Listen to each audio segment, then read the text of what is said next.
Assalamu alaikum guys, Fasiya Sayyed here, and today I'm going to discuss a very important topic, that is beta oxidation.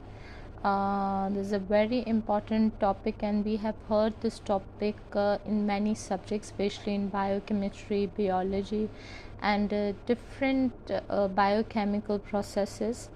हमने काफ़ी जगह ये नाम सुना है बीटा ऑक्सीडेशन का।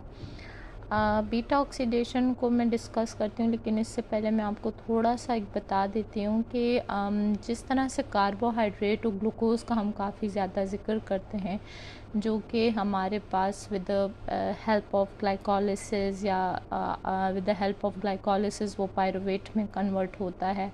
आफ्टर दैट वो एसिटाइल को एंजाइम ए में कन्वर्ट हो जाता है और फिर एसिटाइल को एंजाइम ए के बाद जो है क्रेब्स साइकिल का प्रोसेस स्टार्ट हो जाता है। क्रेब्स साइकिल के प्रोसेस के बाद इलेक्ट्रॉन ट्रांसपोर्ट चेन, और इस तरह होते होते हमने काफ़ी बार ये चीज़ डिस्कस की है या सुना भी है कि किस तरह से कार्बोहाइड्रेट ही मेटाबॉलिज्म होती है, ठीक है। और फिर एट द एंड उसका जो रिज़ल्ट निकलता है या जो पर्पस होता है, तो वो हमारे पास एनर्जी प्रोडक्शन यानी एटीपी प्रोडक्शन ही होता है। लेकिन अगर हम बात करते हैं बीटा ऑक्सीडेशन की, तो बीटा ऑक्सीडेशन क्यों होता है, पर्पस क्या है इसका। तो बीटा ऑक्सीडेशन बेसिकली तब होता है जब हमारे पास ग्लूकोज इनफ अमाउंट में नहीं होता एटीपी के प्रोडक्शन के लिए। फॉर एग्जांपल, अगर आप एक्सरसाइज कर रहे हैं या कोई आप स्ट्रीनियस वर्क कर रहे हैं, कोई स्ट्रीनियस फिजिकल एक्टिविटीज़ कर रहे हैं, ग्लूकोज आपका पूरा नहीं हो रहा वो एनर्जी प्रोडक्शन के लिए जो आपको चाहिए, सो उन केसेस में फिर आपके पास बीटा ऑक्सीडेशन होती है, जो कि आपके पास एक प्रोसेस है। जिस तरह से कार्बोहाइड्रेट अगर फर्स्ट ऑफ ऑल जो है वो पायरुवेट में, फिर एसिटाइल को एंजाइम ए में कन्वर्ट होते क्रेब्स साइकिल करता है, तो फैटी एसिड्स जो हैं या फैट्स जो हैं वो आपके पास directly acetyl coenzyme A में मतलब कन्वर्ट होके फिर क्रेब्स साइकिल में जाके इजीली आपको एटीपीज नहीं देते। बीटा ऑक्सीडेशन एक ऐसा प्रोसेस है जो कि फैटी एसिड को पहले एसिटाइल को एंजाइम ए में कन्वर्ट करेगा, जिसमें काफ़ी ज़्यादा स्टेप्स इन्वॉल्व होते हैं, केमिकल एंजाइम्स इन्वॉल्व होते हैं, केमिकल कंपाउंड्स जो हैं वो डिफरेंट बनते रहते हैं, ऑक्सीडेशन और इस तरह के डिफरेंट प्रोसेसेस होते रहते हैं, और उसके बाद जाके कहीं पे हमारे पास एसिटाइल कोएंजाइम ए बनता है, और ये पूरा का पूरा प्रोसेस जो है वो बीटा ऑक्सीडेशन कहलाता है, जो कि एक फैटी एसिड को एसिटाइल को एंजाइम ए में कन्वर्ट कर देता है डिफरेंट प्रोसेसेस के थ्रू, और फिर वो acetyl coenzyme A after that जाके जो है वो क्रेब्स साइकिल में हमें एटीपी का प्रोडक्शन देता है। तो सिंपली हम जो है अपना टॉपिक डिस्कस करना स्टार्ट कर देते हैं। तो सबसे पहले तो रीज़न कि वाई ज़रूरी क्यों है, वही बात है कि जब आपके पास ग्लूकोज कम है तो आपको चाहिए एनर्जी, किसी भी वजह से आपको एनर्जी प्रोडक्शन करना ही है, तो आप फिर क्या करेंगे, ग्लूकोज अगर कम है तो आप जाएंगे फैटी एसिड्स की तरफ, ठीक है। और फैटी एसिड आपको एनर्जी प्रोडक्शन यानी एटीपी प्रोडक्शन में हेल्प करेगा। सेकेंड, ये होता कब है, जब हमारे पास फैटी एसिड जो है वो एक पहले तो इसको कन्वर्ट होना होता है दूसरे कंपाउंड्स में, और फिर कन्वर्ट होके जब वो एक्टिव फॉर्म में आ जाता है फिर उसको जाना होता है माइटोकॉन्ड्रिया की तरफ। तो जब वो जो आपका एक्टिव कंपाउंड माइटोकॉन्ड्रिया की तरफ चला जाता है, उसमें जाने में कामयाब हो जाता है, तब हमारे पास ये बीटा ऑक्सीडेशन का प्रोसेस जो है वो स्टार्ट हो जाता है। लेकिन इसमें कुछ स्टेप्स लगते हैं। सबसे पहले जिस तरह से मैंने आपको एक्टिवेशन की बात की, तो सबसे पहले फर्स्ट स्टेप इसका एक्टिवेशन होगा। फैटी एसिड पहले अपने आप को एक्टिवेट करेगा, और सेकंड जो है वो फिर ट्रांसपोर्टेशन है, ठीक है।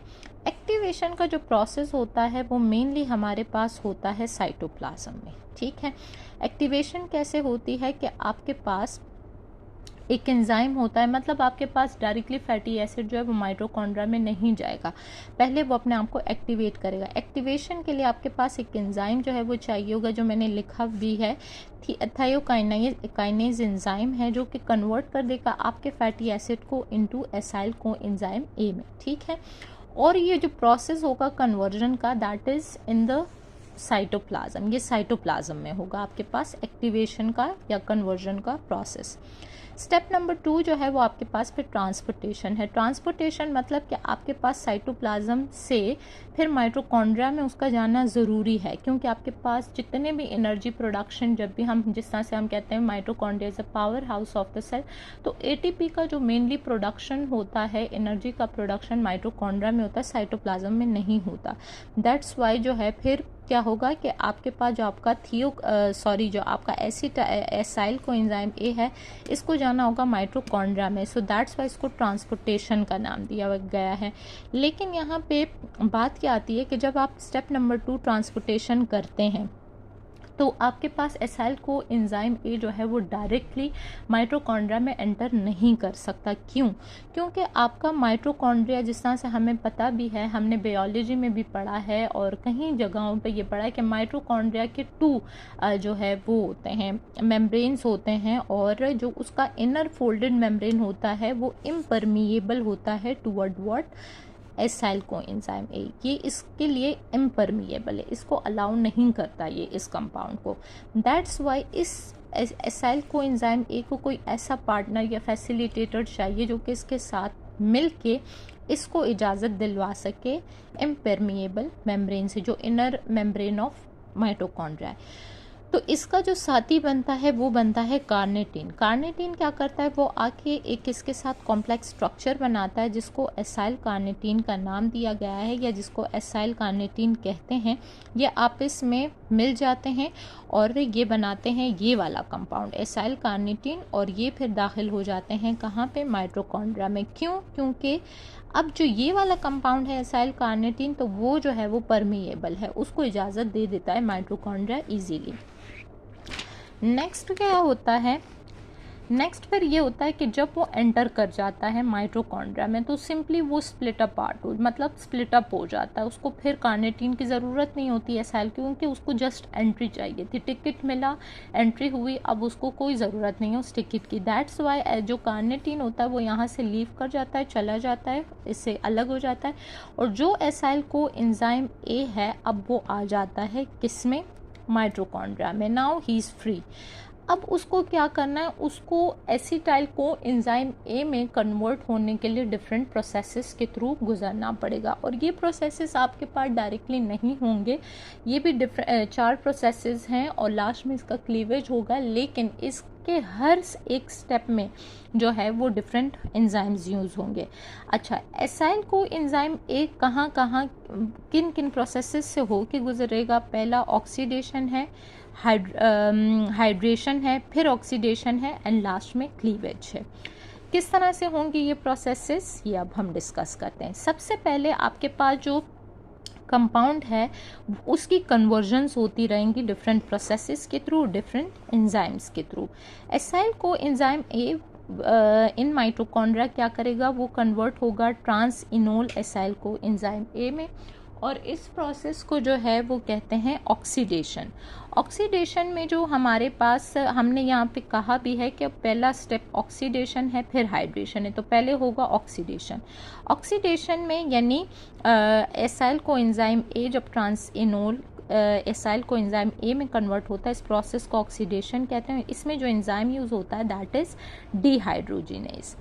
अब आपके पास ट्रांस इनोल एसाइल को एंजाइम ए जो है वो कन्वर्ट होता है हाइड्रो ऑक्सी एसाइल को एंजाइम ए में। इसमें कन्वर्ट होना जो है उस प्रोसेस को हाइड्रेशन कहते हैं, और इसमें हाइड्रेटेज एंजाइम यूज़ होता है। ये आपके पास ये सेकंड है, पहले ऑक्सीडेशन हुआ, फिर हाइड्रेशन हुआ, ठीक है। पहले में डिहाइड्रोजिनेज यूज़ हुआ, सेकंड में हाइड्रेटेज यूज़ हुआ। पहले में एसाइल कोएंजाइम ए जो कि यहाँ से हमारे पास आ गया था माइटोकॉन्ड्रिया, जिसने अपना साथी छोड़ दिया था, वो कन्वर्ट हो गया यहाँ पे ट्रांसिनोल कोएंजाइम ए में, फिर ट्रांसिनोल कन्वर्ट हो गया हाइड्रोक्सी एसाइल कोएंजाइम ए में। अब क्या होगा, अब होगा थर्ड वन स्टेप, जो कि हमारे पास अगेन क्या चीज़ है, दोबारा से ऑक्सीडेशन है। यहाँ पे क्या होगा कि हाइड्रो ऑक्सी एसाइल को एंजाइम ए जो है वो कन्वर्ट हो जाएगा कीटो एसाइल को एंजाइम ए में। इस प्रोसेस को ऑक्सीडेशन कहेंगे, और इसके लिए जो हमारे पास एंजाइम होगा दैट इज़ डिहाइड्रोजिनेज अगेन, ठीक है। अब आ गया आपके पास लास्ट, मतलब आपके पास जो थर्ड जो आपके पास स्टेप था वो मतलब इसके बाद फिर डायरेक्टली क्लीवेज है। अब यहाँ पे कीटो एसाइल को एंजाइम ए हमारे पास एक प्रोडक्ट बन गया जिसको लास्ट में क्लीवेज मतलब स्प्लिट हो जाना है या टुकड़ों में बढ़ जाना है। तो 2 टुकड़ों में ये बढ़ जाएगा, एक जो है ये एसाइल को एंजाइम ए बनाएगा, दूसरा एसिटाइल को एंजाइम ए। और इस प्रोसेस को यानी कीटो एसाइल को एंजाइम ए को इन 2 कंपाउंड में कन्वर्ट करने के लिए जो आपके पास एंजाइम यूज होगा दैट इज थायोलेज एंजाइम।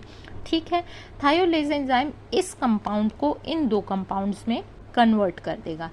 अब आपको पता है कि एसाइल को एंजाइम ए, तो आपको पता है कि एसाइल को एंजाइम ए डायरेक्टली आपके पास ना तो माइटोकॉन्ड्रिया में जा सकता है, जिस तरह से हमने शुरू में एक पढ़ा भी, मतलब हमने थोड़ा देर पहले डिस्कस किया कि एसाइल को एंजाइम ए डायरेक्टली माइटोकॉन्ड्रिया में नहीं जाएगा क्योंकि इनर मेम्ब्रेन उसका इम्परमिएबल होगा, तो ये वापस वही प्रोसेस के थ्रू दोबारा गुजरता हुआ आएगा। तो ये क्या करेगा कि ये वापस से जाएगा उसी तरह से माइटोकॉन्ड्रिया, मतलब इसको क्या करना पड़ेगा, जो डिफरेंट उसके प्रोसेसेस हैं उसके थ्रू गुजर के आना पड़ेगा, वापस से इसको ये वाला कंपाउंड बनाना पड़ेगा, वापस से इसका क्लीवेज होगा, फिर 2 कंपाउंड्स बनेंगे।